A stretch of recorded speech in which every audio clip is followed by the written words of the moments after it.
El año 2013 marca un antes y un después para la izquierda de la provincia de Mendoza. El año 2013 también para el electorado mendocino, ante la avasalladora presencia que fue también respondida a través del sufragio de jóvenes, mujeres y hombres que integran este espacio que encabezó en su momento el actual legislador de la Nación, Nicolás del Caño.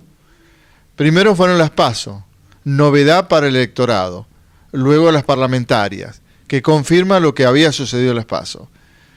Llegamos a este 2015 con una propuesta también para gobernar este Estado provincial cuyano. Quizás también es momento de hacer un parate en el camino político de la izquierda para preguntar algunas cuestiones que quizás interese a la gente, mirando todo este fenómeno que ha producido un verdadero tembladeral en la política vernácula. Noelia Barberto y Héctor Fresina, precandidatos a la gobernación y vicegobernación por el Frente de Izquierda para los Trabajadores. Noelia, ¿cree que la gente entiende este mensaje, asumió el mensaje y la presencia de ustedes en la vida política mendocina? Sí, creo que totalmente. Muchas veces se acusó al Frente de Izquierda de ser una espuma, un proceso pasajero, un voto bronca, y realmente en las últimas elecciones de Capital, donde obtuvimos más de 14 puntos, con Nicolás del Caño como candidato a intendente, se pudo ver que era un fenómeno que se consolidaba donde ya nos habían visto, ¿sí?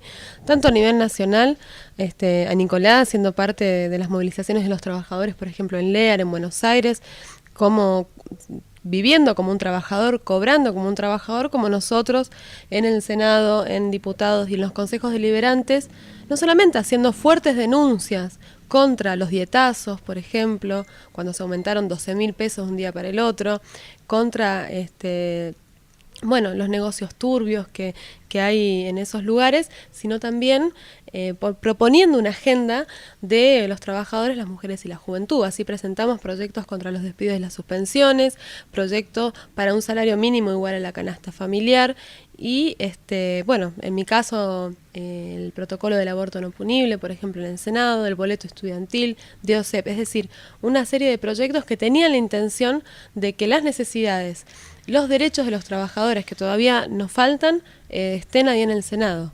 Nos dieron la espalda creyendo que lo hacían al Frente de Izquierda, pero en realidad lo estaban haciendo el conjunto del pueblo trabajador.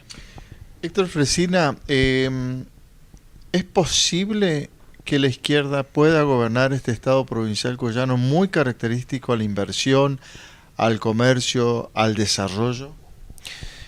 Es la única forma que haya desarrollo en la provincia si gobierna la izquierda. De la mano del radicalismo y de la mano del peronismo, los últimos 33 años, 32, 33 años, han sido de decadencia año tras año. Y ahora estamos sumergidos en una crisis pavorosa de la vitivinicultura y en general de todas las ramas de la economía provincial.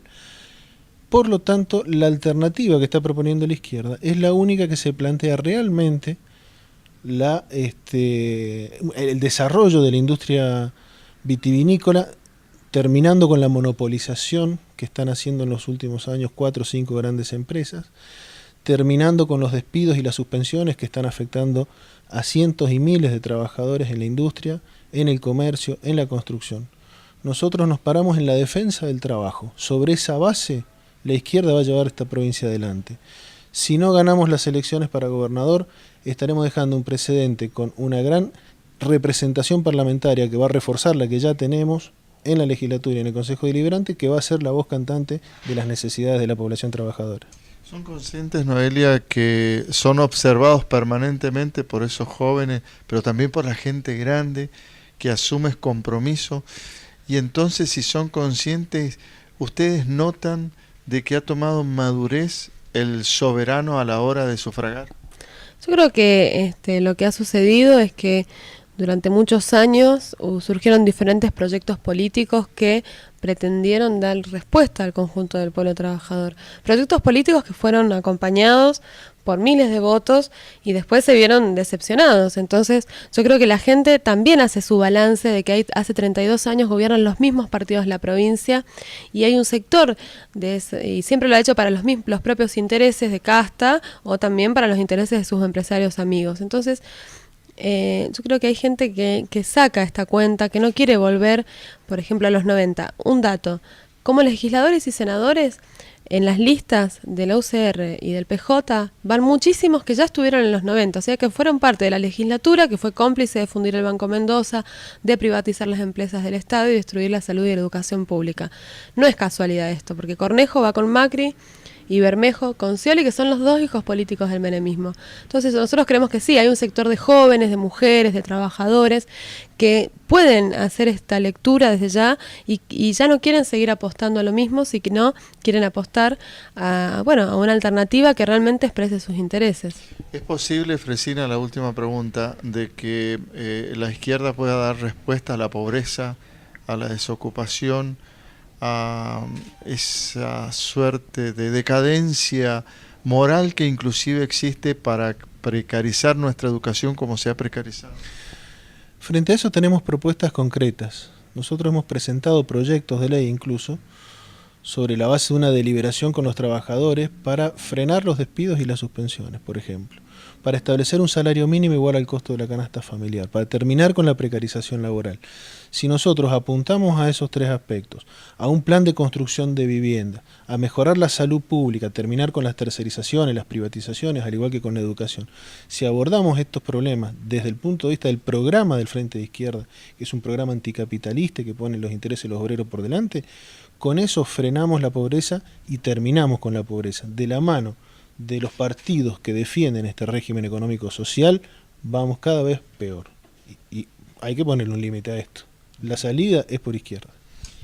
La última pregunta para usted, senadora. La educación, porque usted es docente, ¿no? Y es algo que lo que le preguntaba a Fresina, de cómo el último tiempo ha sufrido los avatares, primero de una ley federal que es para el olvido. Después esta nueva estructura que también sigue mostrando que hace aguas, ¿no? ¿Es posible que la educación también alcance a todos los sectores como una forma de desarrollo, no solamente intelectual, sino de las aspiraciones de la persona? Sí, es totalmente posible. Nosotros recientemente cuando se poco debatió la ley de educación en la provincia, que se cajoneó nuevamente. Se archivó, nosotros poníamos de ejemplo que en los años 70 la CETERA se había fundado luego de un congreso que habían hecho en Mendoza y en todas las provincias del país, debatiendo el proyecto de educación que querían, ¿sí? Y no lo habían discutido solo los docentes, lo habían discutido con la comunidad educativa, con padres, estudiantes, con organismos, con sindicatos, con organizaciones. Entonces nos parece que hay capacidad en nuestra provincia para poder debatir la calidad educativa que queremos. Después hay un problema muy grave. Nosotros el año pasado presentamos un proyecto también para que se declare la emergencia edilicia, que lo hicimos con nuestro compañero Martín Baigorria, que es concejal acá en Godoy Cruz, porque recorriendo las escuelas veíamos cómo estaban totalmente deterioradas, que los chicos no tenían clases a veces porque no tenían agua, porque no tenían vidrios, ¿sí? no tenían luz a veces. Entonces, con ese ahogo presupuestario de la escuela pública, mientras se ha favorecido la educación privada durante muchísimo tiempo, entonces empieza a existir una educación de primera y una educación de segunda. Los docentes también están muy precarizados, hay docentes que trabajan, que los contratan, entre comillas, por así decirlo, solo de marzo a diciembre.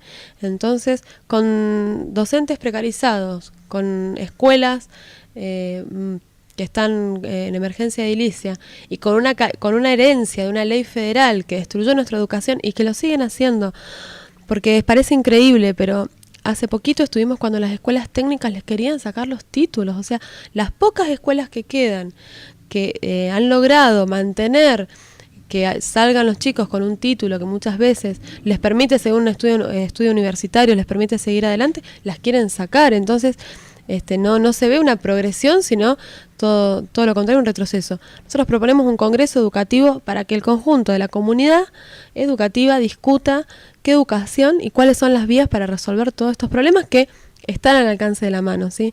Si nosotros impusiéramos un impuesto progresivo a las grandes fortunas, es decir, que los grandes dueños de la provincia, capitalistas, paguen más impuestos, me refiero a las grandes empresas, ahí se podría obtener financiamiento fácilmente para esas escuelas. Si los funcionarios cobraban como una maestra, financiamiento para esas escuelas. El problema no es de dinero, sino es de qué orientación social se le quiere dar a esa educación y cómo hoy se sigue licuando la educación, ¿sí? Porque no es que se hace cada vez más difícil, sino que cada vez es más sencillo en un sentido, porque se devalúa. Entonces ya uno se recibe de la universidad y no vale nada su título, porque tiene que hacer un posgrado pago para que realmente valga algo.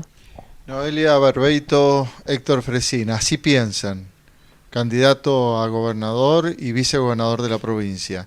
Usted tendrá la última palabra a la hora de observarlos desde el punto de vista constitucional y como esa arma, así se lo otorga a través del sufragio. Nota especial para El Ciudadano TV.